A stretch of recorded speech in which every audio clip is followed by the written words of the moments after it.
Well, a few things on this. First is that conversation that Mr. Bannon references in his interview never happened. Never had any conversations with him. I didn't need to convey those kind of feelings to staffers. I was speaking to the principal, to the man who's now president of the United States. Secondly, I was there the whole Billy Bush weekend.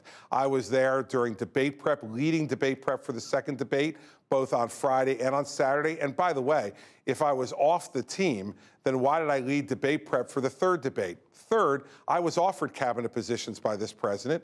It's been widely reported. It is true that I was offered cabinet positions that I turned down. So I suspect this little black book that Mr. Bannon is talking about, the only one who read that black book was Mr. Bannon himself. I know that no one else cared about it. And now that he's been fired, no one's going to really care about anything else Steve Bannon has to say.